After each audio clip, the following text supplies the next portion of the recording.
Hey guys, welcome back to 30 Days to Your First Website Design, a Tuts Plus premium course. I'm Ian Yates, and today we're going to complete our coverage of planning by looking at goals. Let's first take a quick look at what we're going to be covering in this video. We're going to begin by defining business goals, and then we're going to look at measuring success by using those goals before we add a little bit of clarity to the whole lot. And then lastly, as usual, I'm going to set a little assignment before we jump into the next video. Now, we're going to play Cupid today and do some matchmaking. No, we're not suddenly designing an online dating service. We're still looking at our corporate website. But we've mentioned a couple of times that there are several players involved in this whole process. There's yourself, the client, and the targeted users. Well, your website has to fulfill one essential role, and that is aligning the user's desires with the client's requirements. To understand how we match these two up, we need to have a clear idea of our client's goals. Without clear business goals, we can't specify the site's goals, we've nothing to aim for, and therefore nothing by which to measure our success. Let's have a look at some examples of specific business goals. First up, generating new leads.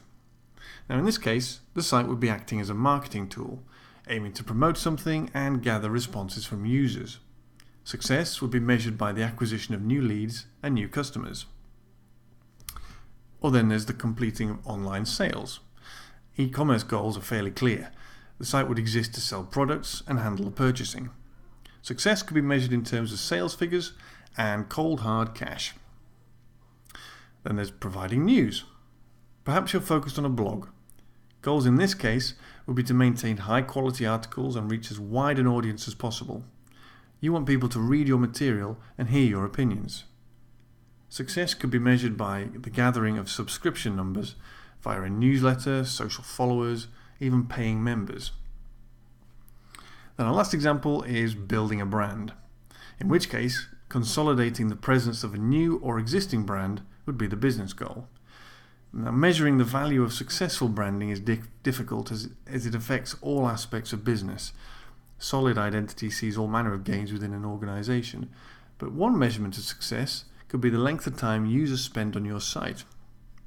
The term bounce rate refers to the number of users visiting your site but then leaving before having explored further. One goal when building a brand could be to minimize your site's bounce rate. Now your site may also have secondary goals, or even tertiary goals.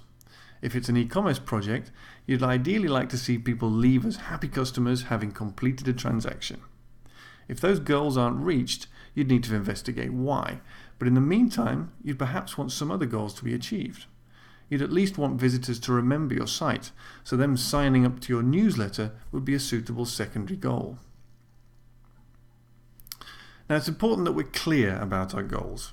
Ambiguity will only lead to assumptions and then confusion and perhaps even mess up working relationships.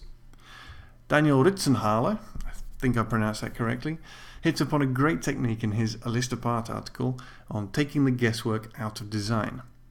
He breaks down the setting out of goals into this simple equation. We want to, because, so that. Now, using this straightforward formula removes any vagueness from your goals. Let's apply it to one of our previous examples, the blog example. We want to write 5 quality blog posts per month because we want to be taken seriously amongst our peers so that we can build a community of followers. See how well that cleared things up?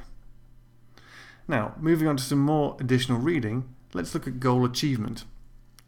Google Analytics offers some great methods for measuring successful goal conversion, and we'll be covering analytics later in the series.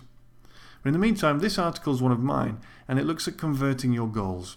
It goes into some detail about what conversion means, talks about optimizing conversion, and then looks at Google Analytics and how it can help you track your goal achievements. Okay, it's assignment time again. So before you jump into the next video, I have a simple task for you to think about whilst you're planning our corporate website. I want you to think of our client's primary goal and place it into context as we did earlier with the blog example. We want to, because, so that. Alright, have fun with that. Next time on 30 Days to Your First Website Design, we're going to start looking at design concepts. This is Ian Yates, and from all of us here at Tuts Plus, thanks again for listening.